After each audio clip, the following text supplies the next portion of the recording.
네, 박주현 대표입니다.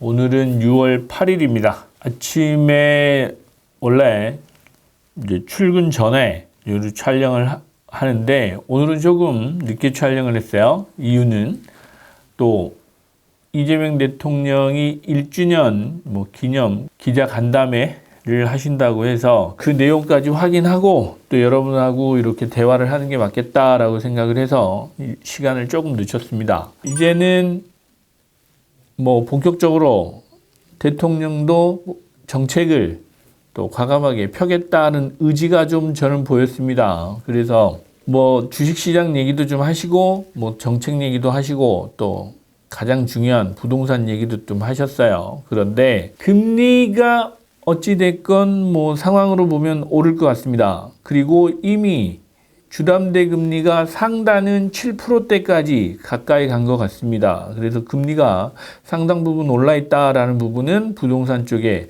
부담으로 좀 작용을 할 것 같다라는 부분. 시장은 상승론, 하락론 이 양쪽을 놓고 보면 똑같은 주장들을 하고 계신 것 같고, 전세가 부족하다 이런 얘기는 하는데 대통령이 한 말씀 하시더라고요. 사라질 제도다. 여러분들도 좀 기억하셨으면 좋겠어요. 전세 물건은 계속 부족할 겁니다. 그런데 부족해진 걸 가지고 상승하는 어떤 모멘텀, 이유 이런 걸 가지고 오는 것도 이제는 구태의연한 아이템 아닐까라는 생각도 들었습니다. 그래서 큰 흐름을 좀 보시면서 이해하시면 좋을 것 같고, 중요한 거는 두 가지였습니다. 고가주택 그리고 비과세 부분 축소 하는 부분이 가장 큰 이슈였던 것 같아요. 당초 선거 전에도 보유세 부분도 얘기했었고, 또 장특공제 관련해서 비과세 부분 축소하겠다라는 부분이 있었는데, 장특공제가 어떻게 될지는 모르지만 비과세 부분은 상당 부분 축소된 건 맞습니다. 또 그 방향으로 이미 어느 정도는 계획하고 또 머릿속에 준비되어 있는 것 같다라는 저는 느낌을 강하게 받았습니다. 그래서 그런 부분도 여러분들이 좀 고려하셔서 신중한 또 투자를 좀 계획하시는 게 맞지 않겠나라는 생각을 했고, 공급 쪽은 공공임대를 계획하고 있다.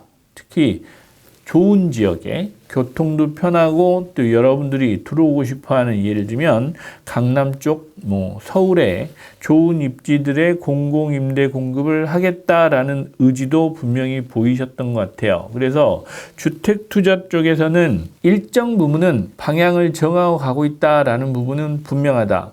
여러분들이 그래서 예전처럼 부동산 가지고, 특히 주택을 가지고 투자를 하시는 거 정말 위험해질 수 있을 것 같다라는 말씀을 좀 드려요. 그렇다고 가격이 폭락한다라는 말씀을 드리는 거 아니니까 자꾸 오해하지 마시기 바랍니다. 투자재로서의 주택시장 그렇게 이제는 매력이 없다라는 부분을 말씀을 계속 드려요. 제가 주말에 이 장특공제 관련해서 또 보유세 관련 세제 개편을 예상해서 시뮬레이션을 한번 해봤습니다. 그런데 역시나 투자재로서 그렇게 큰 매력이 없더라라는 말씀을 드려요. 최근에 이제 주식시장이죠. 주식시장 쪽에서 외국인이 올해 들어서 한 120조 원 가까이 빼나갔다고 합니다. 이제 주식을 팔고 나갔다고 하는데, 이번 주에 미국의 스페이스X죠. 스페이스X가 상장을 한다고 해서 그걸 사러 들어갔니 많니 이런 얘기를 하는데, 저는 조금 다른 생각을 해봤어요. 실제로 우리나라 주식 오늘은 많이 떨어졌더라고요. 7,000포인트 중반까지 빠졌는데, 실제로 주식이 7,000포인트, 8,000포인트 를 넘기면서 진짜 누가 돈을 벌었을까라는, 누가 부자가 됐을까라는 생각을 한번 해봤습니다. 실제로 8,000포인트가 돼서 판 사람들은 내 돈이 됐겠죠.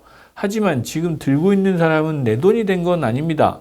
하지만 팔고 간 외국인들은 본인들의 소득으로 또 수입으로 잡혔을 겁니다. 그것도 120조를 팔고 갔으니 얼마나 많이 벌어갔을까라는 생각을 했어요. 물론 비중 조절하는 차원에서도 매각을 했다고 해요. 실제로 위너는 외국인들 아닐까라는 생각을 저는 한편으로 해봤습니다. 왜? 팔았으니까. 판 건 분명히 소득으로 확정이 된 거잖아요. 여러분들도 부동산을 들고 계시는 기간은 기분만 좋습니다. 실제로 팔고 나서 세금 내고 내 통장에 꽂혀 있어야 내 돈인 거잖아요. 그래서 외국인들은 120조나 팔고 갔다고 하는데 저 돈이 대체 어느 주머니에서 나왔을까라는 생각을 저는 잠깐 해봤습니다.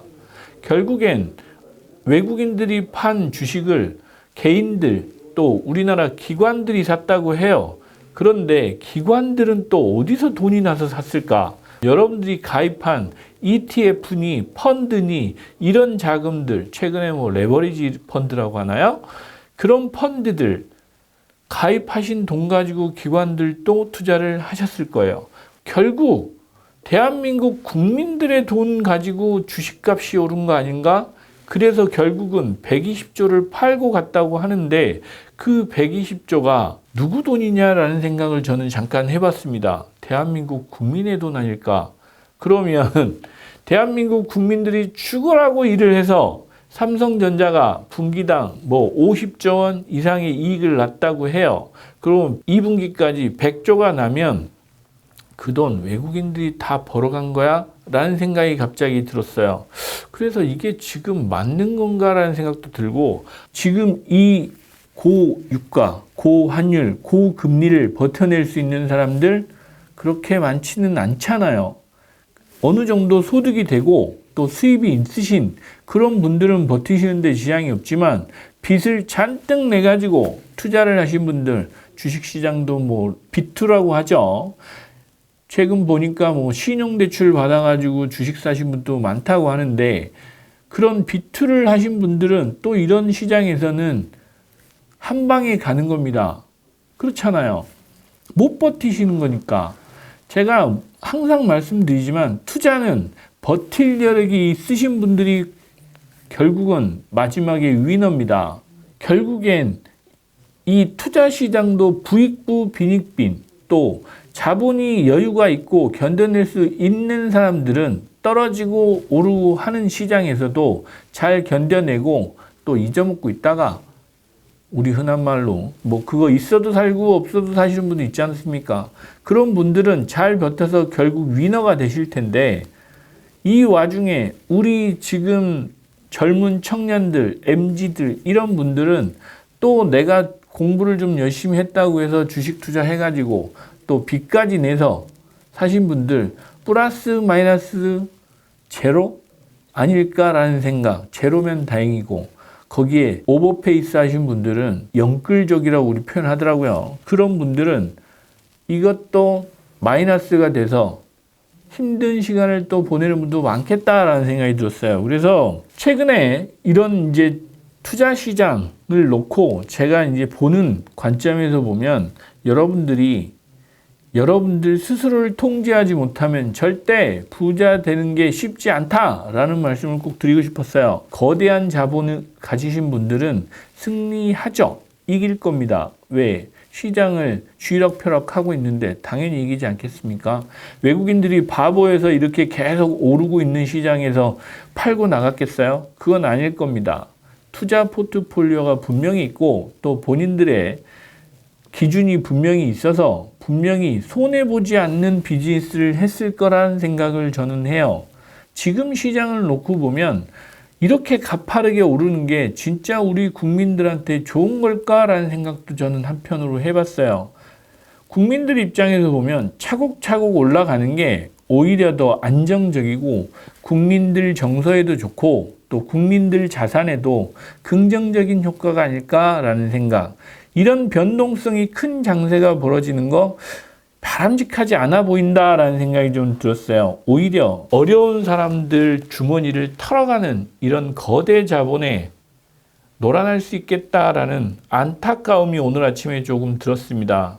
고환율, 고금리 뭐 이런 정책들 때문에 여러분들 많이 어렵다고는 하는데 이 또한 제가 보기에는 6월 달까지인 것 같다라는 생각을 했고 6월이 지나고 나면 분명히 부동산 시장에도 다시 따끈따끈한 온풍이 좀 불어오지 않을까. 특히 주택시장 쪽은 쉽지 않겠지만 수익이 나는 수익형 부동산, 그 중에서도 건물 쪽이겠죠. 수익이 나오는 건물 쪽 부동산은 괜찮을 것 같다라는 생각을 합니다. 결국은 사람들이 돈을 벌면 돌고 돌고 돌아서 다시 이 시장으로 들어오는 게 기본적인 심리입니다. 그런 부분은 여러분들도 알고 저도 알고 다 알고 있는 상황이에요. 그러나 그게 언제냐가 중요했는데 오랫동안 잘 견디고 참으셨던 것 같습니다. 제가 하반기 시장을 보면 우리나라 경기도 그렇게 하강 곡선을 긋고 있는 암울한 시장은 아닙니다. 경기도 회복돼서 어느 정도는 시장에 온기가 좀 들고 또 자영업자들이나 이런 소상공인들까지 경기에 영향을 미치기는 아직 시간이 좀 필요하겠지만 그럼에도 불구하고 오피스 시장이나 이런 기업 활동에는 조금은 숨통이 좀 트이지 않을까. 이미 바닥은 좀 찍었다라는 생각이 전 들었어요. 그래서 공실률이나 이런 전반적인 시장 지표를 보면 여러분들이 참고할 만한 지표들이 보입니다. 이제 슬슬 보이기 시작해요. 그래서 하반기에는 조금 관심을 갖는, 이제는 기지개를 좀 펴셔도 될 것 같다라는 생각이 들었습니다. 그러나 6월은 잘 견뎌내셔야 됩니다. 너무 흔들리실 필요도 없고 또 변동성도 아주 클 것 같다.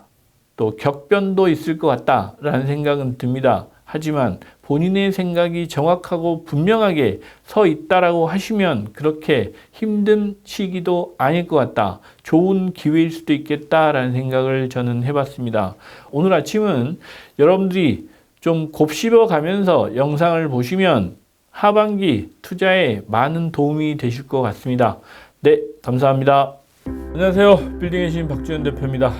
오랜만에 세미나 계획을 좀 말씀드리려고 합니다. 6월 20일 토요일 오후 2시입니다. 매번 했던 포스코타워 역삼에서 부동산 투자 이제는 경영이다 라는 주제로 선거 이후 투자 방향에 대해서 이야기를 해보려고 합니다. 그래서 이번 세미나는 선거 이후 투자 시장의 변화된 흐름을 짚어보고 특히 사업용 부동산 어떻게 경영하고 밸류업 할 것인지 구체적인 전략을 안내해드리는 시간을 가져보도록 하겠습니다. 이번에는 Q&A 시간도 좀 많이 잡았어요. 최대한 많은 분들의 답변, 응답을 해드리는 시간을 가져보도록 하겠습니다. 선거 이후 재편되는 2026년 하반기 부동산의 흐름 늦기 전에 제대로 읽고 생존 전략을 짜고 싶으신 분들 이번 세미나 꼭 신청하셔서 들으시기 바랍니다. 아무 때나 오는 기회가 아니다 라는 말씀을 꼭 드리고, 이번에는 저희가 야심차게 10년 가까이 개발해왔던 빌딩샵 AI도 여러분들한테 오픈해드리는 시간을 가져보도록 하겠습니다. 여러분들의 미래 투자 방향, 대한민국 프로테크의 대전환을 만들어낼 수 있는 AI 플랫폼이다 라고 생각하시면 될 것 같고, 세미나 하는 날 모두 오픈해 드리도록 하겠습니다. 감사합니다.